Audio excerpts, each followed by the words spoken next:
dugsiyada nuuraddiin schools.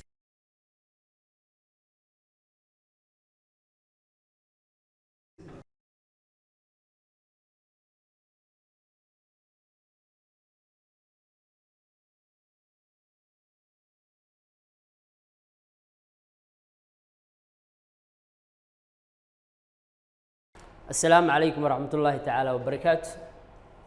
Today, have a Wednesday, we're gonna talk about, or we're gonna learn about writing short history.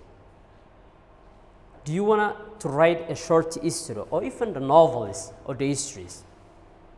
You have to know the techniques and ways that you develop to write a short history. It's very important to write a short history. Do not start, but you need techniques. You need techniques.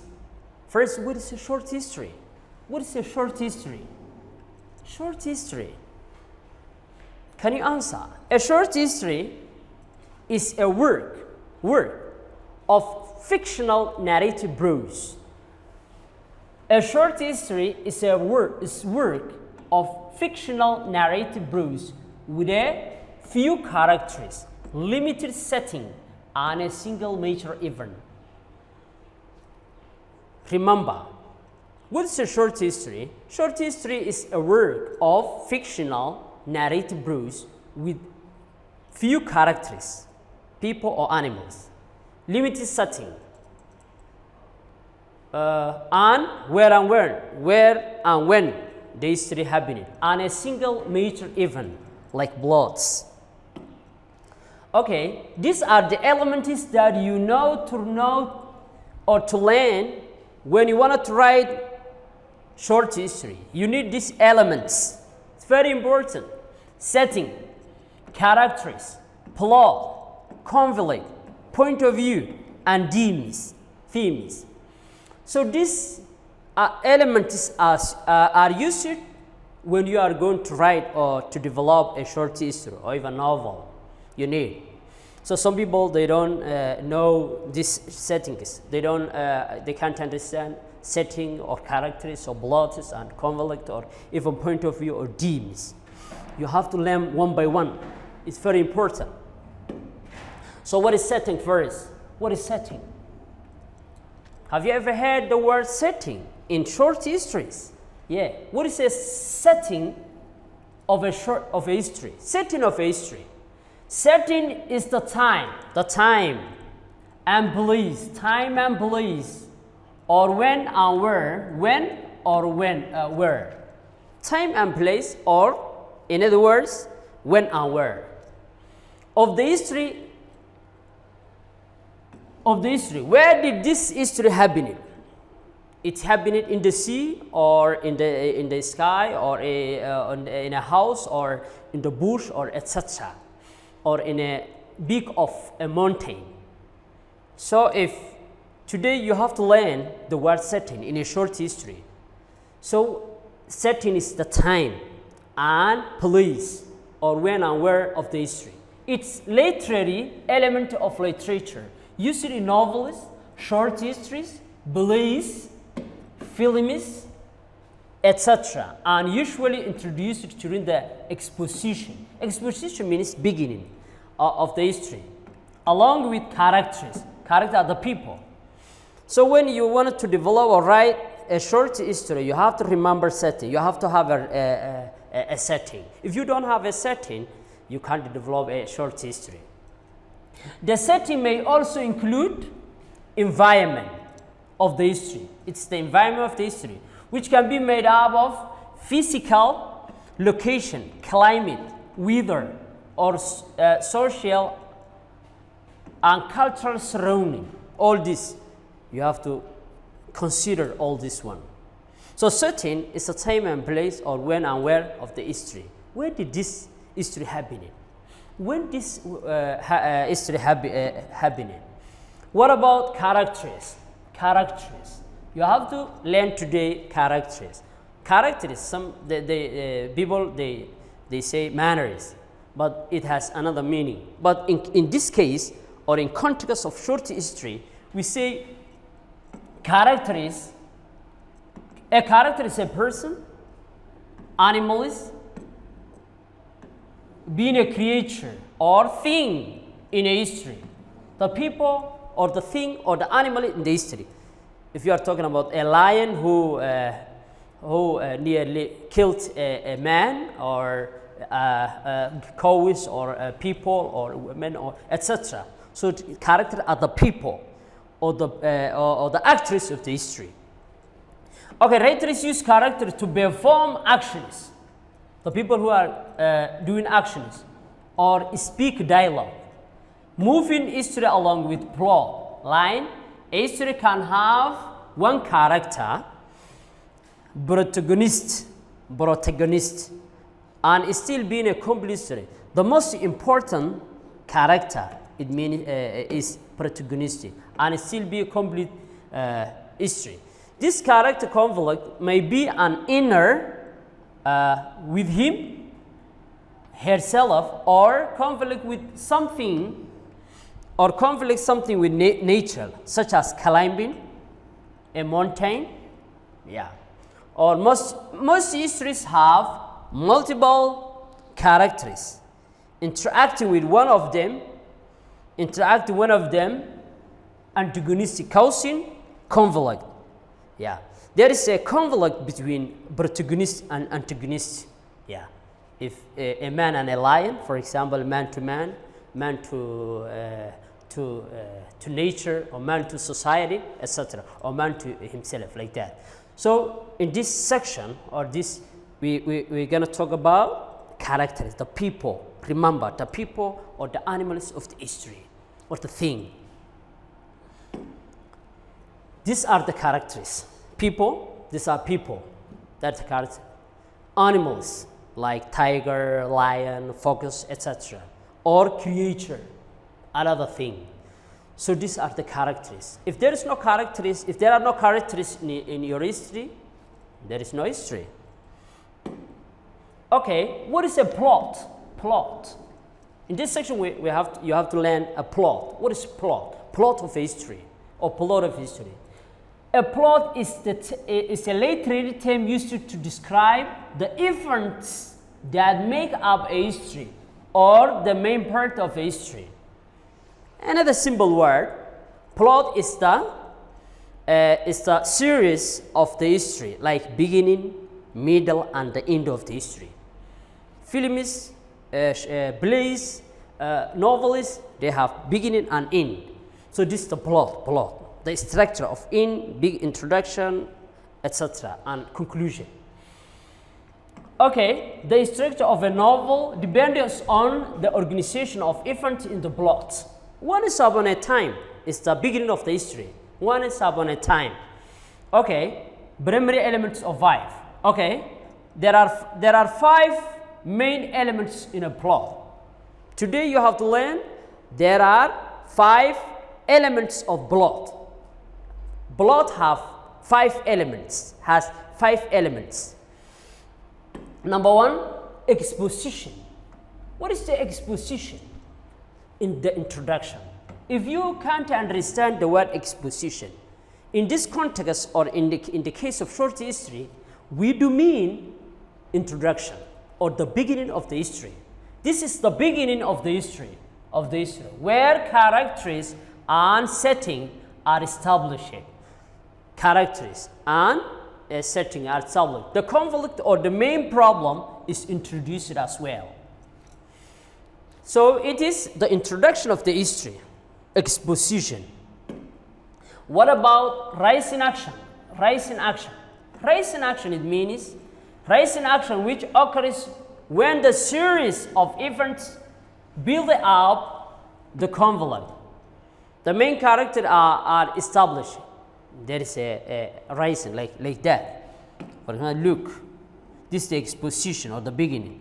And this is, and here is, we're going to the next flowing picture, you're going to see this is the exposition. The main character are established by the time the rising action of a plot occurs, and the same time event began to get complicated. It's during part of the history that excitement, tension, yes, crisis is encouraged, yeah, there will be a problem. Yeah, the lion ran after man, and before he catch, yeah, like that. So this is the rising. For example, this look at this picture. This is the exposition, the beginning of the history, and this is rising action. And this is the climax. What is the meaning of climax? Climax is the highest interest of the history. If I tell you a history, some people they want to continue. They would like that person or narrator to continue the history. So this is the climax, the most interesting place of the history, and violent action. When we pass through in this section, the interest of the people fall down, and this announcement, the announcement. Okay. What about climax? Climax, the highest interest. Okay, in the climax, or the main point of the plot, there is a turning point. History. This is mean to be the moment of highest interest and emotion, leaving the reader wondering what is going to happen next. What's going to happen next? Like if I say now, before I repeat to that person, you can feel that what will happen. Is that person will die when I beat with a hammer or a stick or big stick? So you will ask yourself what will happen next when you are in the climax. So it means the highest interest of the history. What about falling action? Yeah, the interest of the reader becomes down. Falling action, or the winding of the history, occurs when events complication begin to resolve. The result of the action of the main characters are put forward. When if I'm telling a history in a class, when I'm in the climax, no one can go out. But when you are in a falling action, some student will say, "Teacher, I want to go out. Teacher, I want to take a book." Some people, because the interest becomes smaller. Okay, what about resolution? Resolution, it means conclusion of the history. So this is the term we're going to use, short history, but it means the conclusion or the end of the history. So before, you didn't know this word. If I would ask you that, what is a resolution of this short history? You can't answer that question. But now, it's the conclusion or the end of the history, which might occur either happy or tragic end. Yeah. For example, a history or short history can end with happiness or tragic end. What is conflict? Yeah, conflict. We are not talking about conflict, battle between two people, but in case of or context of short history. Conflict in a history is a struggle between opposing forces. Characters must act comfort those forces, and there is where conflict is born. Yeah, if there is a man and a lion in the short history, there will be a conflict or focus on turtles, for example, in our legend or verbal history, short history, in Somali verbal history. There is nothing to overcome. There is no history. Yeah. If there is conflict, there is no history. Okay, conflict is in a history creates and drives the plot forward from beginning to end. So types of point of view. What is point of view?